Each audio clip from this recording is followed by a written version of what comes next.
Veel kord teile tere hommikust, et tänase jutluse teemaks on see, kuidas Jumalat ja ligimest teenivad isikud on tegelikult tõstnud riigi ja muud ebajumalad esiplaanile ja öelnud, et teie ei saa tulla meie korraldatud üritustele, mis pole jumalateenistused, kui pole lasknud mürgisüsti sisse.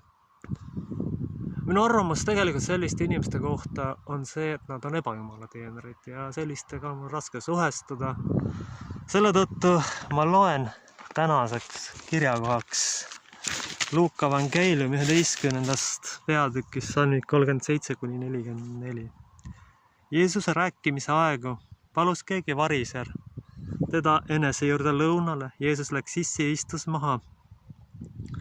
Variser imestas, et enne lõunasööki käsi pesnud.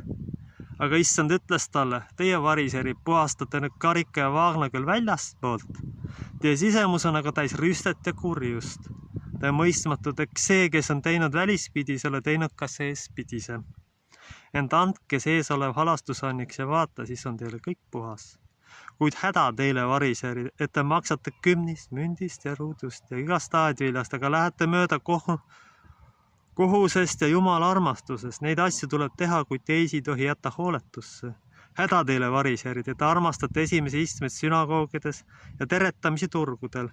Häda teile, et te olete nagu tähistamata hauad inimesed, kes nende val kõnnivad, need peale ei teagi. Aamen. Te olete nagu tähistamata hauad, ehk tegelikult te pole mitte mingisugused jumala sulased, kui te teenite ebajumalat. Sel polegi vahet, millega seda teenitakse. Sest esikohal peaks olema ligimene ja Kristuse õpetus, mitte riik, mitte mingisugune võõras filosoofia, mille sageli polegi Kristusega enam mitte midagi pistmist, mis on lihtsalt filosoofia. Rääkimata sellest, et võimekus viia inimesteni sõna nende argipäevas, nende elus, et seda seostada, seda võimekust ja peaaegu üldse enam pole olemas. Väga raske on aktsepteerida selliseid inimesid üldse kristlastena.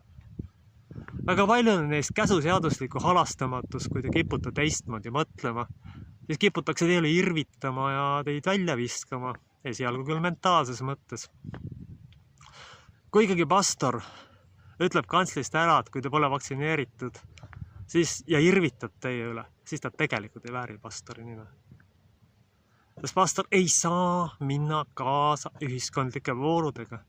Ta peab kõike lähtuma sõnast. Ja kui ta selleks suuteline ei ole, siis ta peab lihtsalt pole ametit. Ja polegi mitte midagi öelda. See on kurb ja karm tõde, mis on tänapäeva ühiskonnas tegelikult saanud tõeks. Täna me tegelikult tähistame just hästi kurba aastapäeva, millal lähes reetis Balti riigid ja Soome. Kui me vaatame praegu seda, et 26. augustist tuleb kirikusse sisenedes näidata koroonapassi, ma küsin, kus on teie usk?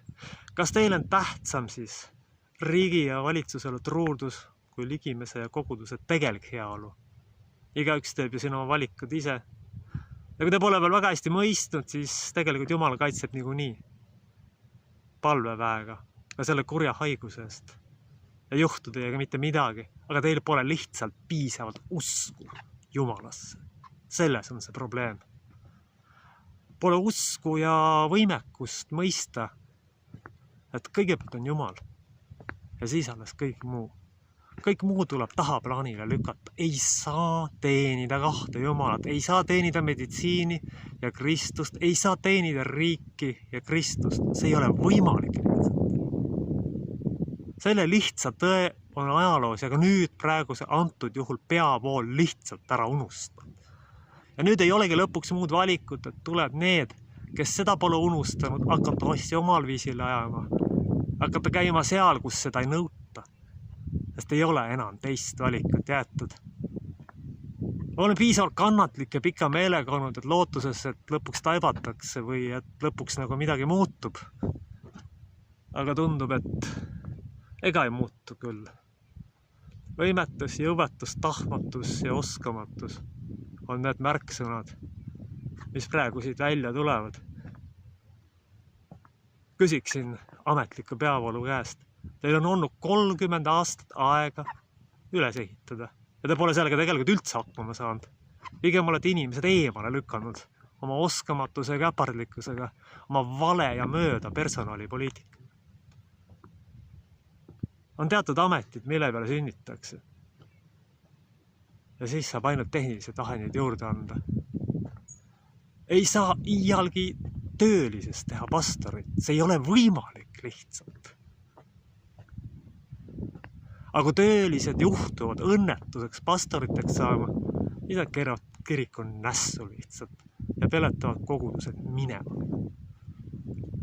Variserid on nende tegelaste kõrval ikkagi väga haritud ja intelligentsed inimesed, kellel oli tegelikult lihtsalt käsuseaduslik vastuolu ja kes kartsid oma võimu pärast. Aga parim neist Nikodeemos oli võimeline tulema ja küsima Jeesuse käest. Ma küsin, kes teist praegu selleks võimeline on?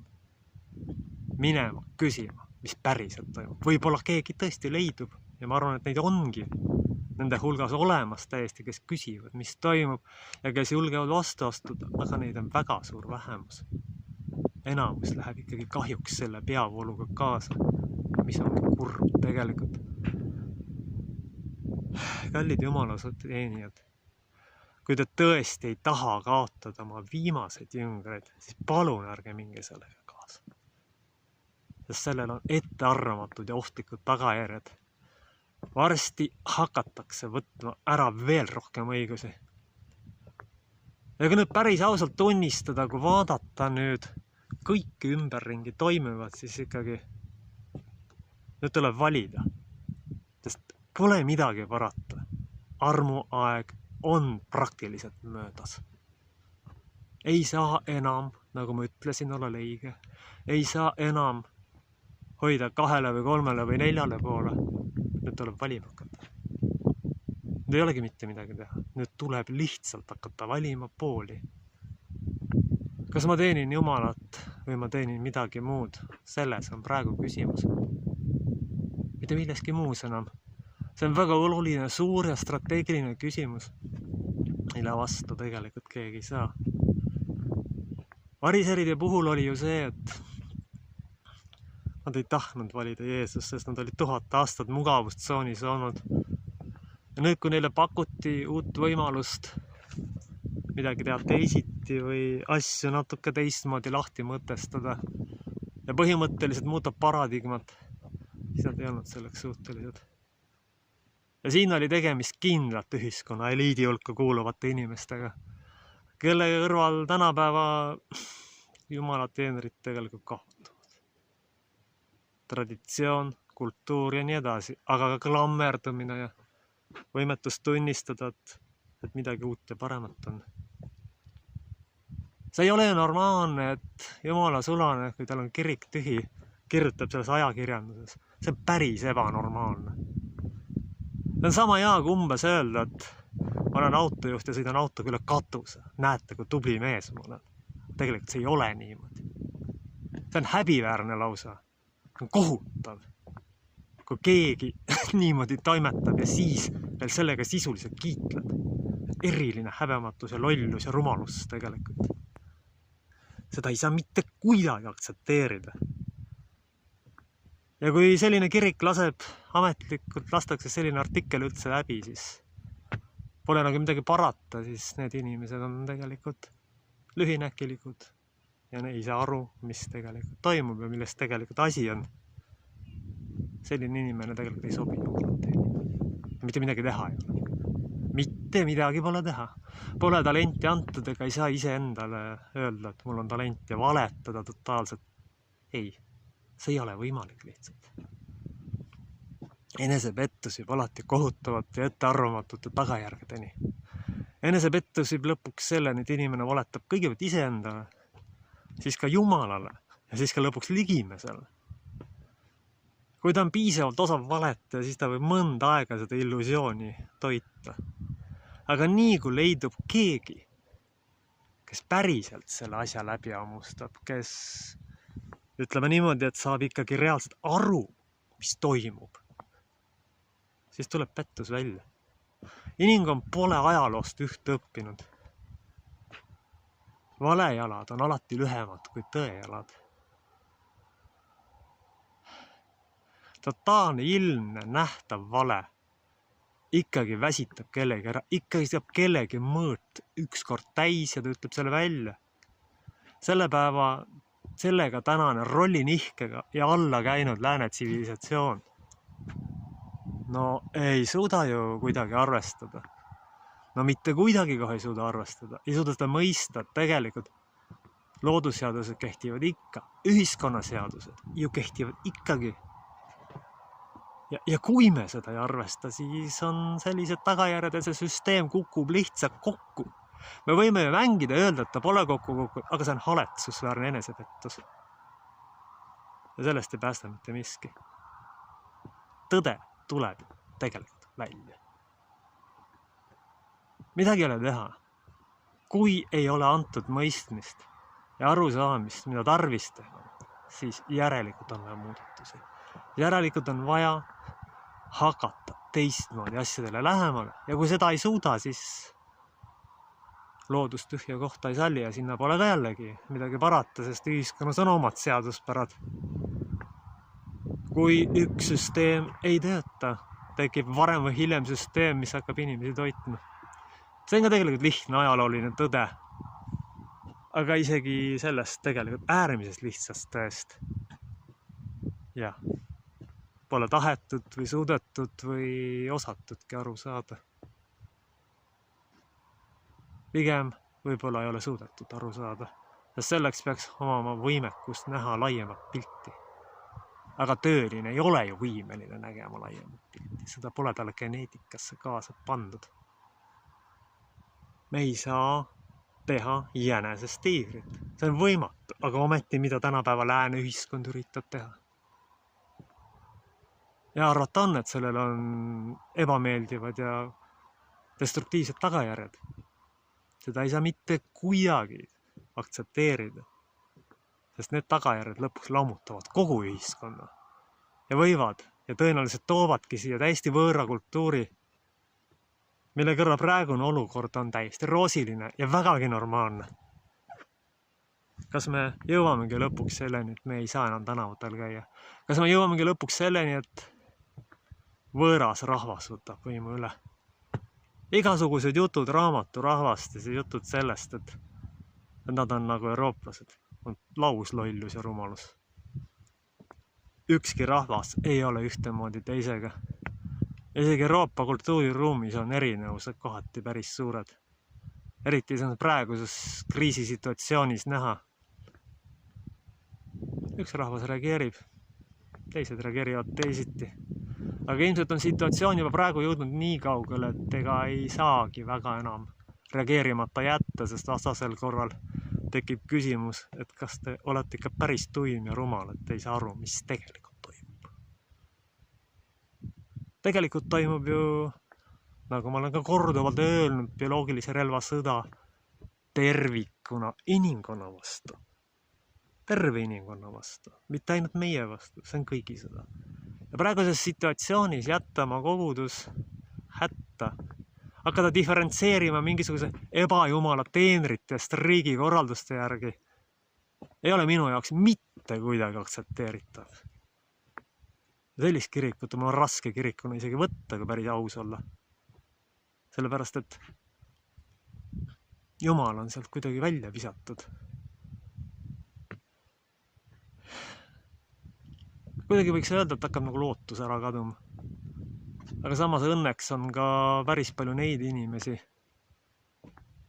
palju rohkem, kui ma arvata oskame. Aga kahjuks palju vähem, kui võiks olla. Neid on mõni protsent või maksimum 10%, kes aru saab, mis tegelikult toimub. Kahjuks enamik ikkagi ei mõista, vaid istub oma mugavustsoonis ja peab tõenäoliselt minu juttu ka praegu vihakõneks, aga mis on tegelikult kahjuks julm ja halastamatu tõde. Mugavustsoon lihtsalt lülitab mõistuse välja. Ei saada aru, mida tarvis teha oleks. Ei suuda seda kuidagi mõtestada ja seda kuidagi mõista.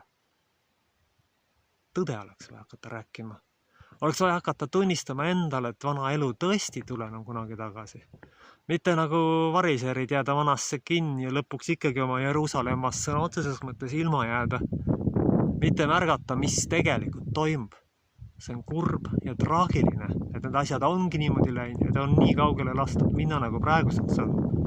Praegu oleks veel võimalik pidurit tõmmata, aga tundub mulle isiklikult, et peavoolul ei jätku julgust seda teha. Ei jätku ka võimekust päris lõpuni mõista. Ka nende hulgas on neid, kes väga hästi aru saavad, mis toimub.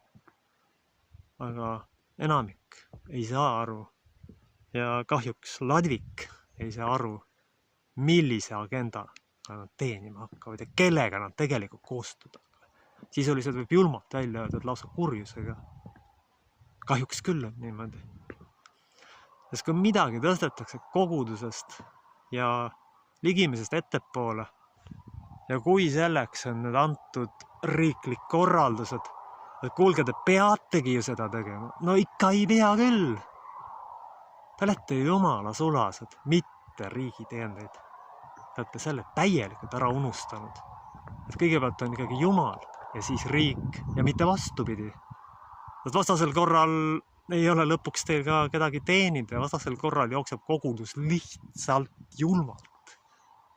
Armutult verest tühjaks ja minema, nagu on juba praegu juhtunud paljudes kohtades.